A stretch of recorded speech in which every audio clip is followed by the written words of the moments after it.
안녕하세요. 저는 유튜브를 4년 전에 친구 앙씨와 같이 시작을 했다가 친구가 한국으로 떠나고 유튜브를 잊고 지내고 있었는데 요즘 삶이 무료하다고 하니까 친구 앙씨가 다시 유튜브를 해보라고 권유를 했고 다시 유튜브를 하면 재밌을 것 같다라는 생각에 얼마 전부터 다시 유튜브를 시작했습니다.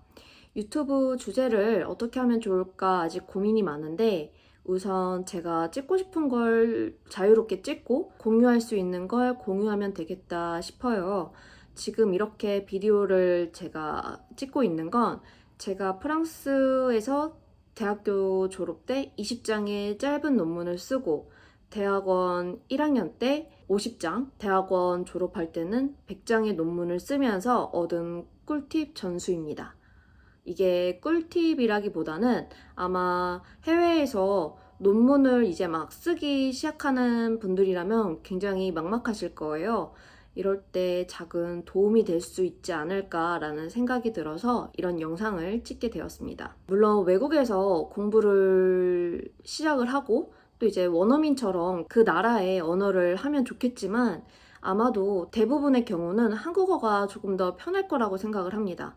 저 같은 경우는 프랑스에서 이제 대학교와 대학원을 나왔지만 불어가 완벽하지도 않고 오히려 너무 부족하다고 느끼고 있었는데 논문까지 써야 하니 정말 막막했습니다. 논문이 저의 생각만을 써서는 안 되고 근거가 되는 여러 책자와 논문들의 자료가 필요한데 그걸 모두 외국어로 읽자고 하니 이 자료를 찾는 것부터 너무 막막하더라고요. 저는 처음에 프랑스 도서관을 많이 찾았지만 자료를 찾는 것부터 아무래도 그 원어민 친구들에 비해서 속도가 점점 느려지고 이렇게 속도가 느려지면서 내가 이 속도로 논문을 완성할 수 있을까? 라는 생각이 들면서 멘탈이 무너지기 시작을 했습니다. 그래서 저는 한국어로 된 자료를 찾을 수 있으면 최대한 한국어 자료를 찾으려고 노력을 했고 제가 한국어 자료를 찾던 방법에 대해서 공유해 드리고자 합니다.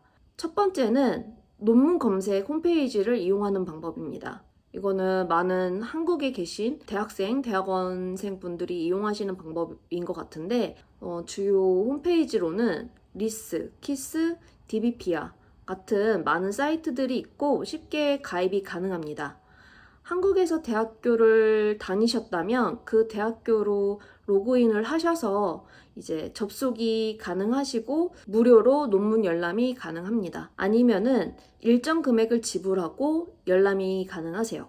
하지만 리스는 무료로 이용이 가능하다고 합니다. 어쨌든 본인의 논문 주제와 관련한 다양한 한국어로 된 논문을 읽어보실 수가 있고 한국어로 된 논문을 본인의 논문에 참조할 수 있다라는 부분이 오히려 이제 교수님들에게 플러스 요인이 되는 요소이기도 합니다. 두 번째는 전자책입니다. 논문의 경우는 인터넷으로 찾아 읽어보실 수도 있지만 책은 정말 어렵습니다.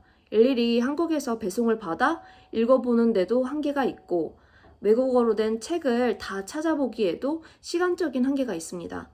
이런 경우 전자책을 이용하는 게 가장 무난한 방법인데 전자책을 이용하는 방법에는 지역 전자도서관이 있고 밀리의 서재와 같은 전자책 사이트를 이용하는 방법이 있습니다. 저는 우선은 이 두 방법을 다 사용했습니다. 저는 한국에서도 대학교를 나왔기 때문에 한국 대학교의 전자도서관을 이용했고 인천에 살았기 때문에 이미 가입되어 있던 인천광역시 통합전자도서관을 이용했습니다. 그리고 밀리의 서재를 가입하여 전자책을 이용했습니다. 그리고 이렇게 해도 자료가 없는 경우는 교보문고 전자책을 구매하여 사용하는 방법을 선택했습니다. 하지만 이 모든 책들이 전자책으로 나와 있는 것은 아닙니다. 세 번째는 책 스킨입니다. 특히 오래된 책들은 전자책으로 나와 있는 경우가 정말 극히 드뭅니다. 논문을 쓰다 보면 최신 자료보다 오히려 오래된 자료들을 찾아야 하는 경우가 있는데요. 이럴 때 유용하게 사용했던 방법입니다. 방법은 간단합니다.